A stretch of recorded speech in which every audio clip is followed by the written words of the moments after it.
Hello students, in continuation of our previous lecture, lecture 23, part 1 and part 2, जिसमें हम लोगों ने आप लोगों को डेटा एक्सप्लेन किया था. What is data? डेटा में आपके पास तीन थे. इंडिविजुअल सीरीज की फॉर्म में रिप्रेजेंट किया था, डिस्क्रीट और कंटिन्यूस सीरीज. कंटिन्यूस सीरीज में भी आपका एक्सक्लूसिव और इंक्लूसिव बहुत इंपॉर्टेंट है, क्योंकि आगे सारा कॉन्सेप्ट इसी के ऊपर बेस्ड है. डेटा आपको एक्सप्लेन किया, उसके बाद आपको ग्राफिकल रिप्रेजेंटेशन बताया. ग्राफिकल रिप्रेजेंटेशन में हिस्टोग्राम एंड ओजाइव, ये सारी चीजें आपको एक्सप्लेन करी. और इसके अलावा एक्सरसाइज सेलिना कंसाइज मैथ की एक्सरसाइज 23 आपको सॉल्व करवाई. अब आज का लेक्चर बहुत इंपॉर्टेंट है. आज हम लोग लेक्चर 24.1 में major of central tendency means mean, median and mod study करेंगे. तो आज के टॉपिक में हम लोग मेजर ऑफ सेंट्रल टेंडेंसी में मीन स्टडी करेंगे. बहुत इंपॉर्टेंट है, एक क्वेश्चन इसका एग्जाम्स में जरूर आता है और बहुत इजी है अगर आप इसे अच्छी तरह समझ लेते हैं. इसमें सिर्फ फॉर्मूलेज हैं और फॉर्मूले को भी अगर आप अच्छी तरह समझ लेते हैं तो बहुत ज़्यादा आपको उसको याद करने की ज़रूरत नहीं पड़ेगी. तो आज हम आपके सारे कॉन्सेप्ट क्लियर करेंगे. चलिए स्टार्ट करते हैं मेजर ऑफ सेंट्रल टेंडेंसी. तो मेजर ऑफ सेंट्रल टेंडेंसी है क्या? तो मेजर ऑफ सेंट्रल टेंडेंसी, जैसे इसका नाम है, मेजर करना किसको? सेंट्रल टेंडेंसी को, कि जो डेटा है उसकी जो सेंट्रल की टेंडेंसी है, जो सेंट्रल वैल्यू है, उसको मेजर करना, वही मेजर ऑफ सेंट्रल टेंडेंसी है. तो ये जो मीन, मीडियन, मॉड हैं, ये तीनों के तीनों डेटा की सेंट्रल वैल्यू को रिप्रेजेंट करते हैं. इनका वे ऑफ रिप्रेजेंटेशन अलग अलग होता है, पर हैं ये तीनों सेंट्रल वैल्यू. ओके, तो जब हम पूरे डेटा में से कोई एक सेंट्रल वैल्यू सेलेक्ट कर लें, एक नंबर को आइडेंटिफाई करें, और वो नंबर को हम सपोज हमारे पास x1, x2, x3, x4, x5 ये ऑब्जर्वेशन है, और हम अगर किसी एक नंबर को ये आइडेंटिफाई करें कि ये सेंट्रल नंबर है, तो उसे कहते हैं हम लोग मेजर ऑफ सेंट्रल टेंडेंसी. और उसी के हिसाब से इसकी डेफिनेशन है कि द सिंगल नंबर, ये जो सिंगल नंबर है, the single number to describe central value is called measure of central tendency. अब measure of central tendency mean भी है, मीडियन भी है, मॉड भी. इन तीनों में डिफरेंस क्या है वो भी आपको समझाते हैं. तो सबसे पहले मेजर ऑफ सेंट्रल टेंडेंसी की डेफिनेशन लिख लेते हैं.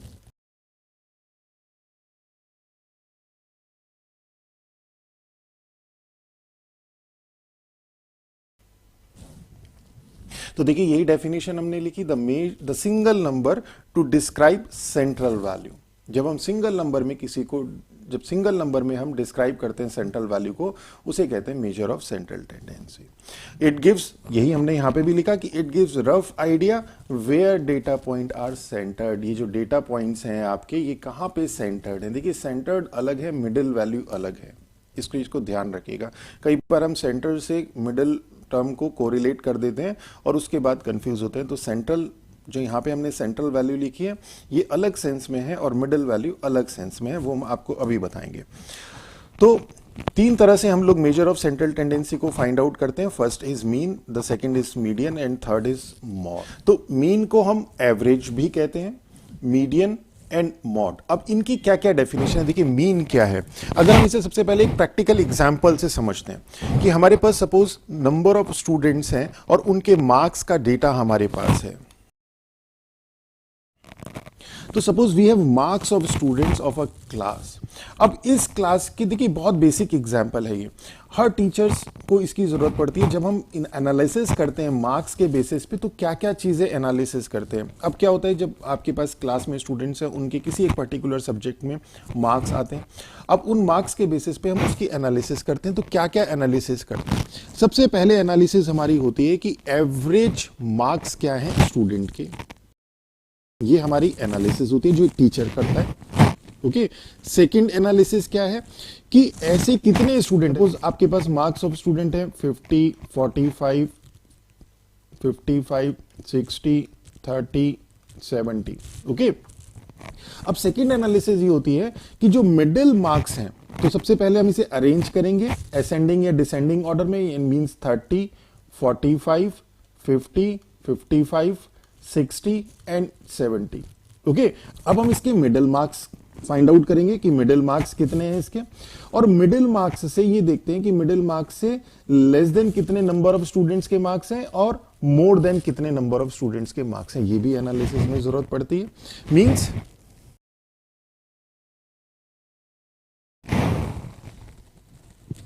क्लियर हो गया। तो सेकंड एनालिसिस आपके टीचर्स ये करते हैं। अब थर्ड एनालिसिस क्या करते हैं? थर्ड एनालिसिस ये करते हैं कि मैक्सिमम नंबर ऑफ स्टूडेंट्स के कितने मार्क्स आए आपके पास। जैसे यहां पे देखिए सबके मार्क्स डिफरेंट हैं, 30, 45, 50, 50, 55, 60, 70। सपोज एक स्टूडेंट के मार्क्स और होते हैं यहां पे 50। ओके, तो यहां पे आपके पास 52 स्टूडेंट्स के मार्क्स हैं।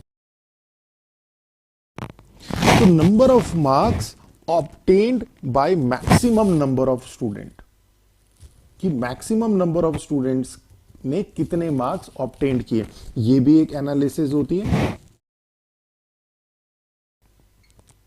ओके, तो ये जो तीन एनालिसिस हैं इसमें आप ये मान के चलिए कि ये आपका this is your mean, this is your median and this is your mod. अब मैंने आपको एग्जांपल से समझाया कि मीन क्या होता है, मीडियन क्या होता है, मॉड क्या होता है, सभी सेंट्रल वैल्यू है। जब एवरेज निकालते हैं तो उसे हम मीन कह देते हैं, जब हम मिडिल वैल्यू निकालते हैं तो उसे हम मीडियन कह देते हैं। जो मिडिल वैल्यू होती है, मिडिल वैल्यू वो मीडियन होती है। Most frequently occurring value of observation वो आपका मॉड होती है, कि सबसे ज्यादा बार जो ऑब्जर्वेशन आएगी, जैसे यहां पे 50 यहां पे भी आई, यहां पे भी आई, तो ये आपका मॉड होगी। क्लियर? तो ये तीनों के तीनों मेजर ऑफ सेंट्रल टेंडेंसी का पार्ट है। अब आज हम लोग अपने लेक्चर में मीन को स्टडी करेंगे। अब मीन हम लोगों का इंडिविजुअल सीरीज के लिए, डिस्क्रीट के लिए और कंटिन्यूअस के लिए, तीनों के लिए अलग अलग तरीके से निकलता है। तो वो अब हम देखते हैं।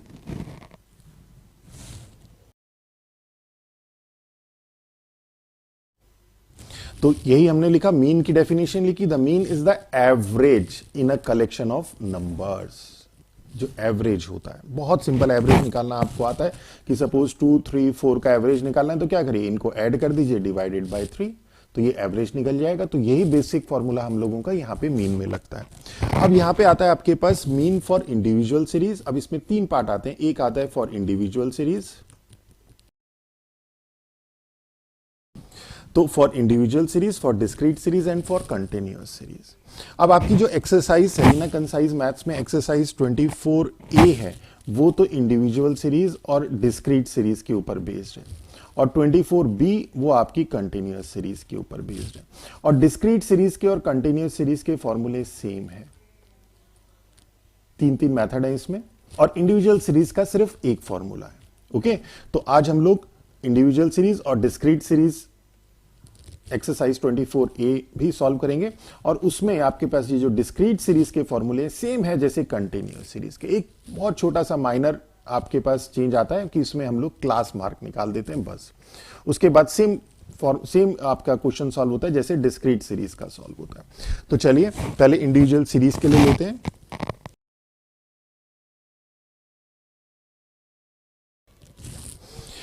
तो for individual series if xi means x1, x2, x3, xn are n observation, जैसे मार्क्स ऑफ स्टूडेंट यहां पे हमने लिखा मार्क्स ऑफ स्टूडेंट की 2, 3, 4, तो ये x1, x2, x3 हो गया आपके पास, n यहां पे 3 हो गया। ओके, तो x1, x2, x3, xn आपके पास n ऑब्जर्वेशन गिवन है, तो मीन हमें फाइंड आउट करना है। तो क्या होगा, बड़ा सिंपल कि इनको ऐड कर दीजिए, divided by number of observation, तो क्या हो जाएगा x1 plus x2 plus x3 plus xn upon n। तो देखिए इसमें याद करने वाला कुछ भी नहीं है, इंडिविजुअल सीरीज के लिए याद करने वाला कुछ भी नहीं है। अब आता है कि अगर हमारे पास डिस्क्रीट सीरीज है तब क्या होगा।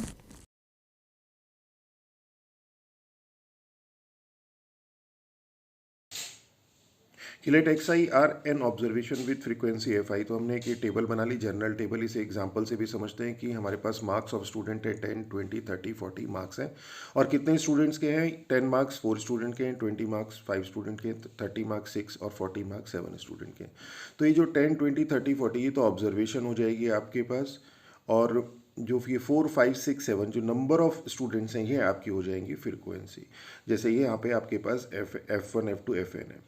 तो देखिए ये ऑब्जर्वेशन और फ्रीक्वेंसी, x1 की फ्रीक्वेंसी F1, x2 की फ्रीक्वेंसी F2, x3 की फ्रीक्वेंसी F3 और xn की फ्रीक्वेंसी Fn। तो ये हमने आपको न्यूमेरिक एग्जांपल से भी यहाँ पे समझा दिया। तो अब हमें इसका मीन फाइंड आउट करना है। तो मीन एक्स बार क्या हो जाएगा, बहुत सिंपल है, कोई एडिशनल फार्मूला नहीं, एक बार कॉन्सेप्ट समझ लीजिए, फार्मूला लर्न करने की जरूरत नहीं पड़ेगी। तो ये आपके पास मार्क्स ऑफ स्टूडेंट और ये नंबर ऑफ स्टूडेंट। अब ये जो डिस्क्रीट है कि 10 मार्क्स वाले 4 स्टूडेंट है, इन्हें हम इस तरह से लिख सकते हैं कि 10 को 4 टाइम्स लिख दीजिए, 20 को 5 टाइम्स लिख दीजिए, 30 को 6 टाइम हम लिख दें, 30 30 30 30 30 30, और 40 को हम 7 टाइम्स लिख सकते हैं। तो ये हमारे पास जो है इंडिविजुअल सीरीज आ गई। और इंडिविजुअल सीरीज का मीन अगर आपको फाइंड आउट करना है तो बहुत सिंपल होता है, सभी ऑब्जर्वेशन को ऐड कर दीजिए 10 20 30, और ऐड करने के बाद डिवाइड कर दीजिए नंबर ऑफ ऑब्जर्वेशन से। और नंबर ऑफ ऑब्जर्वेशन कैसे निकालते हैं इंडिविजुअल के केस में, सिंपल इन सबको काउंट कर लेते हैं। और यहाँ पे कैसे निकालेंगे कि जो नंबर ऑफ स्टूडेंट है इनको अगर हम ऐड कर दें, 4 + 5 + 6 मीन्स 9 + 6 15 + 7 22, तो ये आपके पास नंबर ऑफ ऑब्जर्वेशन है। अगर इन सबको भी इंडिविजुअली काउंट करेंगे तो 22 ही आएगा। और मीन क्या हो जाएगा आपका, कि मीन हो जाएगा इन सबको ऐड करके divided by number of observation. तो ये तो वो हो गया जो आप बेसिक क्लास में पढ़ते थे। कि अब 10 हमारे इंटू पास यहाँ 4 पे क्या 10 आएगा इंटू वो हम 4 देखते हैं। Plus 20 into 5 plus 30 into 6 plus 40 into 7, जैसे हमने हायर क्लासेस में पढ़ा। ओके, तो वही तो आ गया आपके पास कि sum of observation divided by number of observation. तो बेसिक फॉर्मूला मीन का वही है कि sum of observation divided by number of observation. इसमें जो सम ऑफ ऑब्जर्वेशन है, क्योंकि ये 10 4 टाइम्स आ रहा है तो 10 इंटू 4 हो जाएगा, या 10 को 4 टाइम्स ऐड कर दीजिए। तो यहां पे चूंकि ऐड करने में तो बहुत लेंथी हो जाएगा, तो 10 into 4 plus 20 into 5 plus 30 into 6 plus 40 into 7। यहां पे है कि x1 f1 plus x2 f2 plus x3 f3 plus xn fn upon f1 plus f2 plus f3 plus fn means number of observation. तो इसी को थोड़ा सा हम लोग सिंप्लीफाई कर लेते हैं। तो ये क्या हो जाएगा, ये समेशन की फॉर्म में हो जाएगा, summation xi fi upon summation fi। ये हमारे पास आ गया मीन x बार का फॉर्मूला। और समेशन fi को हम लोग कैपिटल N से भी रिप्रेजेंट करते हैं। तो ये हमारे पास मीन का फॉर्मूला आ गया in case of discrete series. तो ये हमारे पास डायरेक्ट मेथड है, ये हमारे पास फर्स्ट मेथड है, direct method. Direct method, okay. तो मोस्टली स्टूडेंट इसी को यूज करते हैं, पर मैं आपको सजेस्ट करूंगा इसको यूज आप कम करिए, आप शॉर्टकट मेथड यूज करिए, क्योंकि उससे हमारी कैलकुलेशन बहुत इजी हो जाती है। मोस्टली स्टूडेंट्स को इतनी प्रैक्टिस हो जाती है कि उनको फिर एक ही फॉर्मूला, वो ये सोचते हैं कि एक ही फॉर्मूला याद कर लेते हैं और उसको हम कर ही लेंगे, बट वो कहीं ना कहीं कैलकुलेशन में फिर उलझ जाते हैं। तो मेरा सजेशन ये है कि जब भी आप क्वेश्चन अटेम्प्ट कीजिए, शॉर्टकट मेथड से करिए। अब शॉर्टकट मेथड समझिए। अब शॉर्टकट मेथड में हम लोग क्या करते हैं, बहुत सिंपल है, ये भी देखिए, इसमें भी कहीं कोई प्रॉब्लम नहीं है। हम लोग डेविएशन निकालते हैं, ये DI आता है, इसे कहते हैं हम डेविएशन। दो टर्म हमारे पास यूज होंगी, एक डेविएशन और एक हमारे पास यूज होगी एज्यूम्ड मीन। जैसे इसका नाम है एज्यूम्ड मीन, को हमने एज्यूम कर लिया। तो हम क्या करेंगे, सबसे पहले इन ऑब्जर्वेशन में से किसी एक ऑब्जर्वेशन को मीन एज्यूम कर लेंगे। तो सपोज हमने इसको मीन एज्यूम कर लिया, ये हमने एक टेबल बनाई थी, 10 मार्क्स वाले 4 स्टूडेंट, 20 वाले 5, 30 वाले 6, 40 वाले 7। हमने 30 को मीन एज्यूम कर लिया। अब अगर हमने इस 30 को मीन एज्यूम किया, यानी कि ए तो हो गया आपके पास 30। अब हमें निकालना है डेविएशन। डेविएशन का मतलब होता है डेविएट करना, रिड्यूस करना। ओके, इसके नाम से, जो इसका नाम है डेविएशन, इससे आप समझने की कोशिश करिए। हर एक वर्ड का एक मीनिंग है। तो अब हमें इसे डेविएट करना है, हर एक ऑब्जर्वेशन को, 10 को, 20 को, 30 को, 40 को डेविएट करना है। कितना डेविएट करना है, 30 डेविएट करना है। तो DI होता है हमारे पास xi minus a, means her observation a deviate हो जाती है। मीन्स आपके पास अगर हम D1 की बात करें तो 10 माइनस 30 मीन्स हो जाएगा आपके पास -20, D2 हो जाएगा आपके पास -10 एंड D3 हो जाएगा आपके पास 10। D3 हो जाएगा 0 और D4 हो जाएगा आपके पास 10। D3 30 माइनस 30 और D4 40 minus 10। Is it clear? तो अब हमने क्या निकाल दिया, डेविएशन निकाल दिया। डेविएशन निकालने के बाद अब हम इस फॉर्मूले को डेविएशन यानी कि जो हमारे पास यहाँ पे xi आ रहा था इसे di की फॉर्म में लेके आएंगे। इससे क्या हमें हेल्प मिलेगी कि जो हमारी कैलकुलेशन है, जो xi fi है, अब मान लीजिए आपके पास x1 है 30 और f1 है 42, x2 है आपके पास 28, f2 है आपके पास 36। अब करिए x1 into f1, x2 into f2, तो कैलकुलेशन बड़ी टफ हो रही है यहां पे। तो इससे बचने के लिए हम लोग इसको डेविएट कर देते हैं, तो हमारी कैलकुलेशन इजी हो जाती है। तो अब हमें क्या करना है, ये जो xi हमारे पास है इसे di की फॉर्म में लेके आना है। तो di हमारे पास xi माइनस a है, बड़ा सिंपल, मींस xi हमारे पास कितना है, di प्लस a है। तो अब हम इसे यहां पे सब्स्टिट्यूट कर देंगे और x बार यानी मीन की वैल्यू हमारे पास d की टर्म्स में आ जाएगी। तो चलिए अब इसे देखते हैं।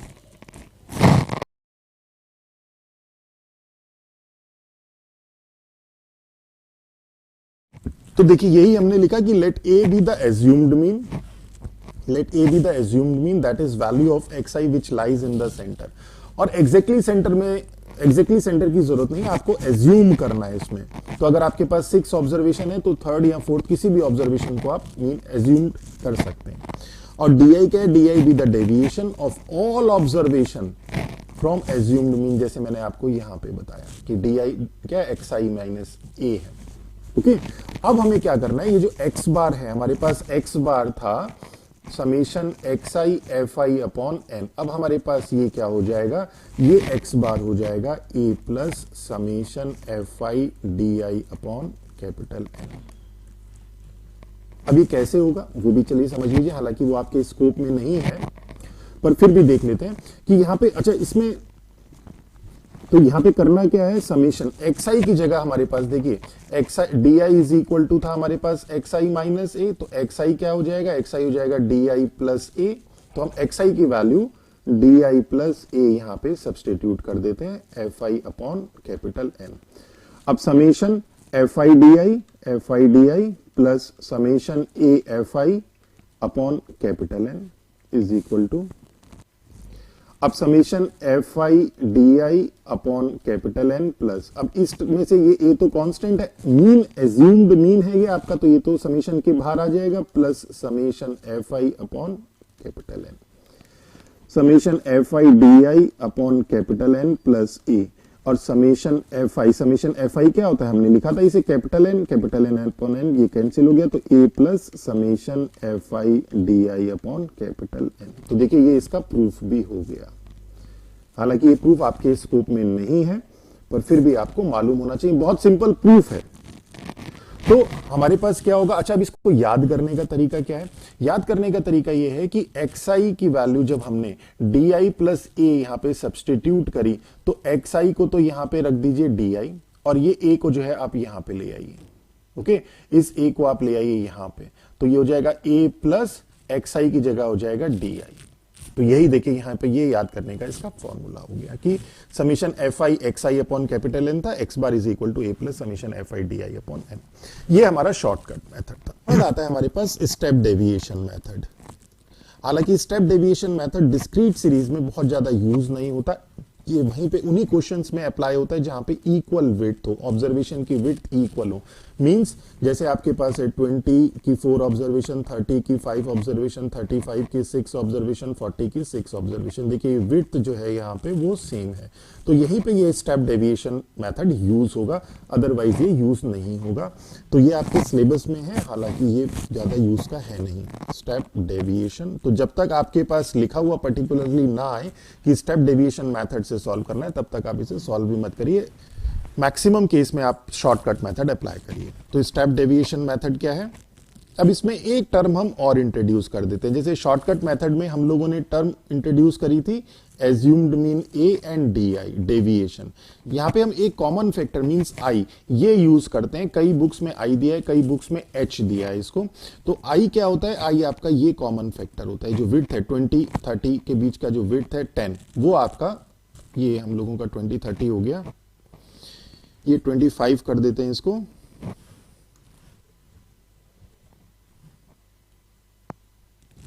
ये इक्वल विड्थ है। तो 25, 30, 35, तो विड्थ कितनी हो गई, आई हो गया हमारे पास यहाँ पे 5।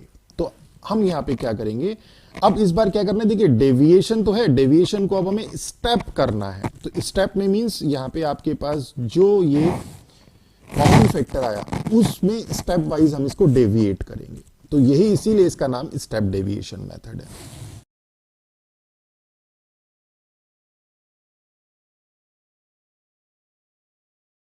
तो देखिए बहुत सिंपल है, जैसे बताया, let i be the common factor, कई बार इसे एच भी कई बुक्स में लिखा है, A B the assumed mean. अब हम एक टर्म इंट्रोड्यूस करते हैं टी, जैसे वहां पे हमने डेविएशन इंट्रोड्यूस किया था एक्स आई माइनस ए, तो इस तरह से हमने यहाँ पे टी एज्यूम किया कि t is equal to x i minus a upon i. I क्या है, आई आपका कॉमन फैक्टर है। अब हमें क्या करना है, ये जो फॉर्मूला था हमारे पास शॉर्टकट मेथड, तो यहाँ पे जो आपके पास ये डी आई था इस डी आई को टी आई ले लेते हैं, इसे टी आई की टर्म्स में फाइंड आउट करना है। तो कैसे होगा, देखिए टी आई, तो देखिए अब इससे फॉर्मूला कैसे, फॉर्मूला क्या है आपके पास, इसका फॉर्मूला है x bar is equal to a plus i into summation f i t i. ये टी आई हम ले लेते हैं t one t two t three upon. अब ये डिराइव कैसे हुआ, इसका भी बहुत सिंपल है। हमारे पास एक्स बार था summation f i x i upon capital. अब यहां पे हमारे पास टी आई क्या है, टी आई है हमारे पास x i minus a upon i. तो जैसे हमने डेविएशन, जैसे हम लोगों ने शॉर्टकट मेथड को प्रूव किया था ये वाले को, इसी तरह से हम इसको कर लेंगे। बहुत सिंपल है, एक्स आई की वैल्यू निकाल लेते हैं। तो एक्स आई की वैल्यू हो जाएगी a plus i into t i. अब इस एक्स आई की वैल्यू इस इक्वेशन में सब्स्टिट्यूट कर दीजिए।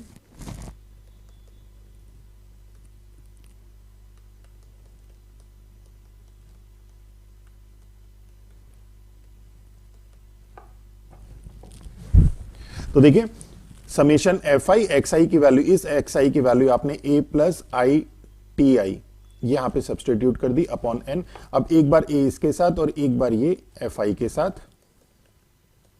F i a upon n plus summation i t i upon n. अब ए तो आपका कांस्टेंट है, बाहर आ जाएगा, summation f i upon n plus, अब आई क्या है, आई आपके पास कॉमन फैक्टर है। देखिए ये आई कंफ्यूज कर रहा है, ऐसा लग रहा है जैसे ये वाला आई और ये आई सेम है, पर ऐसा है नहीं, ये आपका कॉमन फैक्टर कांस्टेंट वैल्यू है, तो ये हो जाएगा आई। इसीलिए कई बुक्स में इसको एच लिखा गया है। तो summation t i upon n, और ये एन आपके पास समेशन एफ आई होता है, तो ये इससे कैंसिल हो गया, तो a plus i into summation t i upon. तो this is your x bar, ये हमने यहां पे इसका प्रूफ कर दिया। देखिए यही है आपके पास। तो आई आपका कॉमन फैक्टर और समेशन एफ आई टी आई आपके पास ये है x i minus a upon आई और अपॉन एन। ओके, तो अब हम लोगों ने आपको तीनों मेथड, इसके पहला मेथड समेशन ये वाला जो था आपका x bar is equal to summation f i x i upon n, second method this one, and third method step deviation. अब कंटिन्यूअस सीरीज के लिए भी सेम रहता है, तो कंटिन्यूअस सीरीज को भी कर लेते हैं।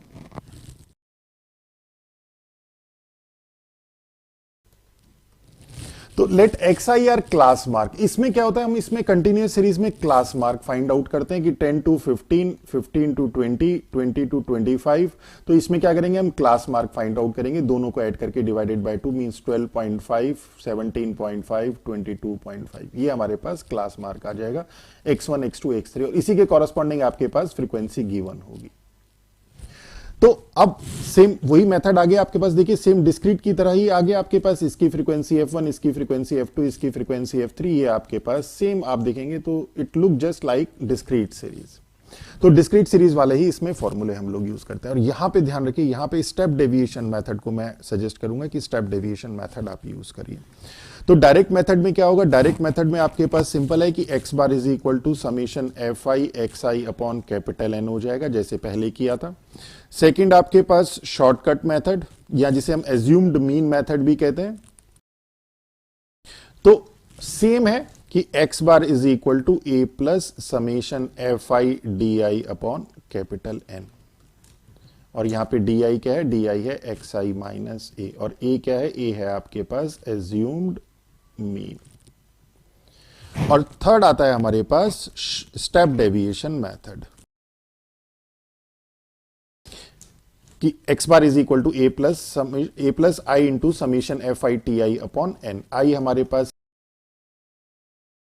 तो डिस्क्रीट सीरीज के लिए आई प्रिफर कि आप स्टेप डेविएशन मेथड यूज करें। अब इसमें कुछ नोट पॉइंट है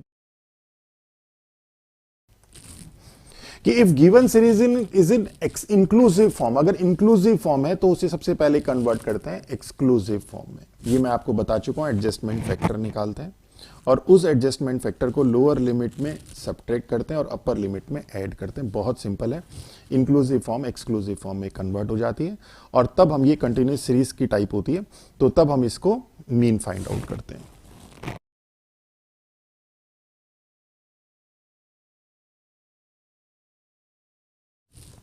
तो देखिए सेकंड वाला बहुत इंपॉर्टेंट है कि इसके ऊपर बेस्ड आपके एक्सरसाइज में क्वेश्चन भी है कि if each observation is increased और डिक्रीज्ड बाय सेम क्वांटिटी।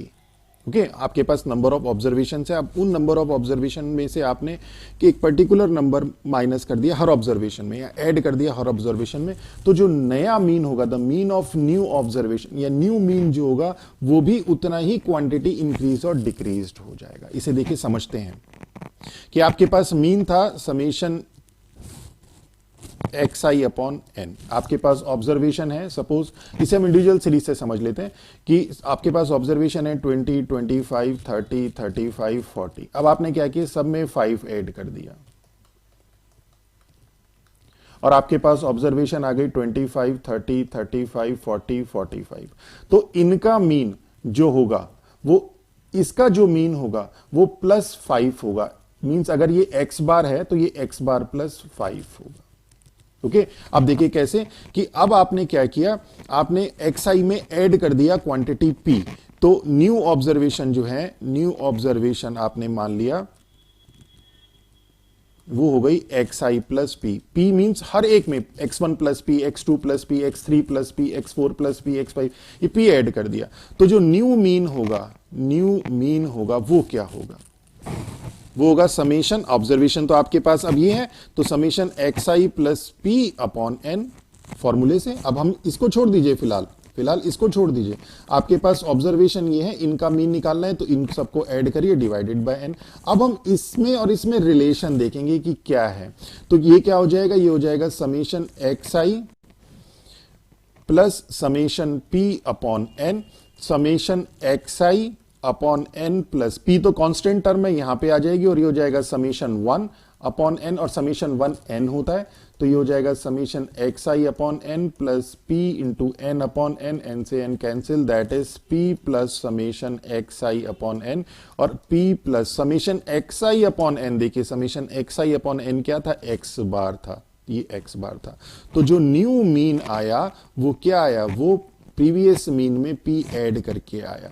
और ऑब्जर्वेशन क्या मिली थी, ऑब्जर्वेशन में आपने हर ऑब्जर्वेशन में p ऐड कर दिया था। तो अगर आप हर ऑब्जर्वेशन में p ऐड करेंगे तो जो नया मीन मिलेगा वो पुराने मीन में p ऐड करके मिलेगा। इसी तरह से सब्ट्रैक्शन का होता है। अब थर्ड आता है हमारे पास कि अगर हम इसको मल्टीप्लाई और डिवाइड कर दें, यानी कि हमारे पास ऑब्जर्वेशन है xi, अब हम इसमें p से मल्टीप्लाई कर दें या xi में p को डिवाइड कर दें। सपोज यही आपके पास ऑब्जर्वेशन है कि 20, 25, 30, 35, 40, इस हर एक को डिवाइड कर दें 5 से या मल्टीप्लाई कर दें 5 से, तो आपके पास जो न्यू ऑब्जर्वेशन है वो क्या हो जाएगी, 4, 5, 6, 7, 8। ओके, तो इसका जो मीन होगा और इसका जो मीन होगा, इनमें क्या रिलेशन होगा, तो ये जो इसका जो मीन आएगा वो इसका मीन डिवाइडेड बाय 5। अगर इसका मीन x बार है तो x बार डिवाइडेड बाय 5 होगा। अब उसको भी देख लेते हैं।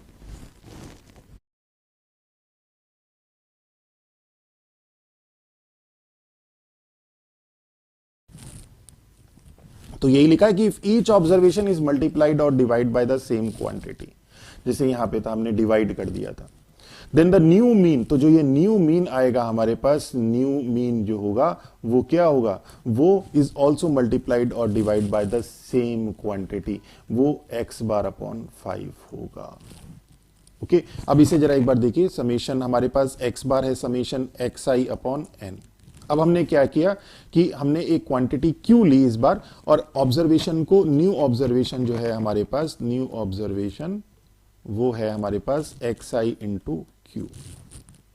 अब इसका मीन हमें निकालना है, तो means x1 into Q, x2 into Q, x3 into Q. इसे न्यूमेरिक फॉर्म में देख लीजिए, ज्यादा अच्छा समझ पाएंगे कि सपोज 2 3 4 5 है और आपने 5 लिया तो 5 इंटू 2 10, 5 आपने q इज इक्वल टू 5 ले लिया तो 10 15 20 25 ये आ गया आपके पास। अब इनका मीन निकालना है, तो इनका मीन निकालने के लिए इन सबको ऐड करिए डिवाइडेड बाय 4। तो वही हमने यहां पे किया कि न्यू ऑब्जर्वेशन आपके पास xi इंटू क्यू हो गई। अब इसका न्यू मीन निकालना है, तो मीन ऑफ न्यू ऑब्जर्वेशन का या न्यू मीन का है तो वो क्या आ जाएगा, summation xi into q upon n. तो मीन्स क्यू तो कांस्टेंट टर्म में बाहर आ जाएगी, समेशन xi अपॉन एन, और क्यू और समेशन xi अपॉन एन देखिए ये आपके पास x बार था, x बार आ गया। तो मीन्स जब आपने क्यू की मल्टीप्लाई ऑब्जर्वेशन में करी तो क्यू की मल्टीप्लाई ही जो मीन है इन ऑब्जर्वेशन का जो मीन है उसमें कर दीजिए। ओके, तो ये तो बात चलती है ऑब्जर्वेशन से। अब इसमें कई बार ना थोड़ा सा कंफ्यूजन हो जाता है स्टूडेंट्स को कि जब फ्रीक्वेंसी आ जाए, फ्रीक्वेंसी में चेंज करें तब क्या होगा। देखिए मैंने आपको यहां पे एग्जांपल भी आपको सिंपल किसका बताया, इंडिविजुअल सीरीज का बताया जिसमें फ्रीक्वेंसी होती ही नहीं है। पर अगर हम फ्रीक्वेंसी में चेंज करें कि जैसे आपके पास 2 मार्क्स वाले 4, 3 मार्क्स वाले 5, 6 मार्क्स वाले 7, 8 मार्क्स वाले 4 स्टूडेंट्स है, तो आपने ऑब्जर्वेशन में चेंज किया यहां पे। पर अगर आप फ्रीक्वेंसी में चेंज कर दें तो क्या होगा। तो कैसे, देखिए हमारे पास x बार था डिस्क्रीट सीरीज के लिए, summation fi xi upon capital n. अब हमने क्या किया, जो फ्रीक्वेंसी थी इसमें हमने p से मल्टीप्लाई कर दिया। ओके, अब हमारे पास जो हमारे पास पहले ऑब्जर्वेशन थी, हमारे पास 2 3 4 5, इसकी फ्रीक्वेंसी थी आपके पास 4 5 6 7, ये फ्रीक्वेंसी ये ऑब्जर्वेशन।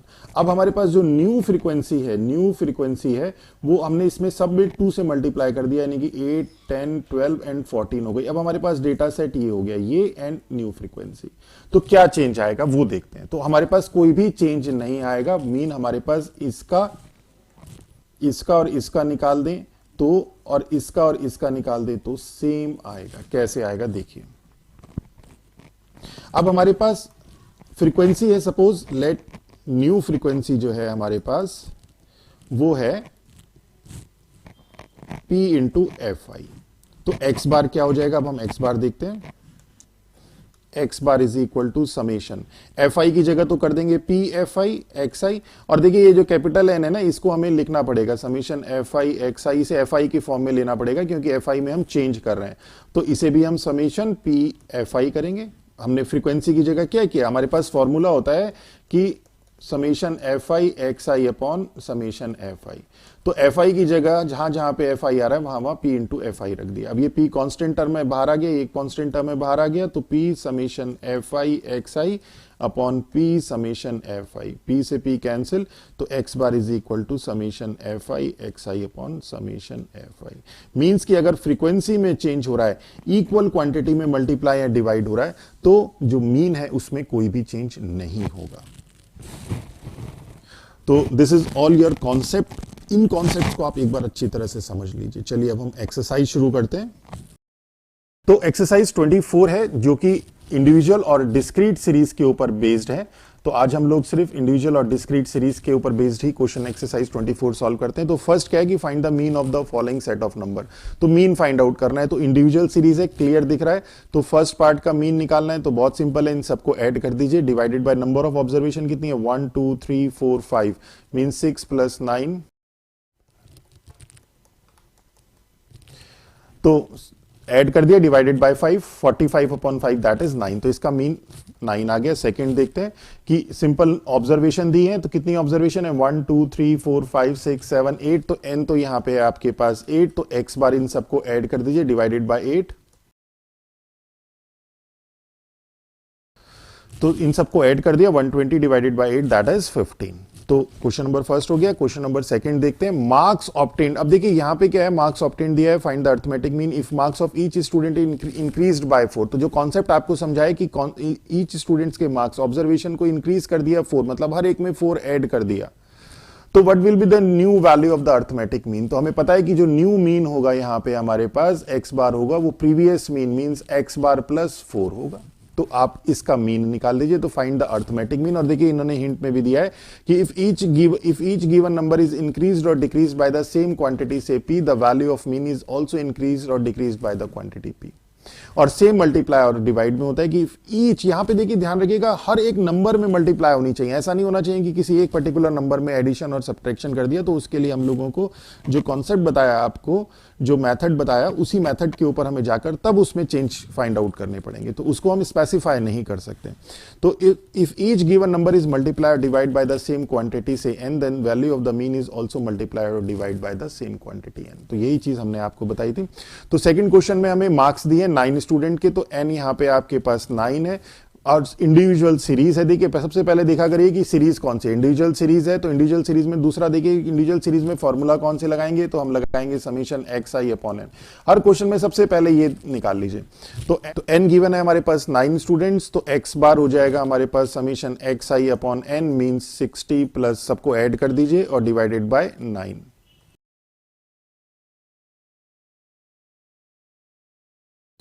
तो x बार आ गया हमारे पास सम ऑफ इनका ऑब्जर्वेशन 531 अपॉन 9 दैट इज 59।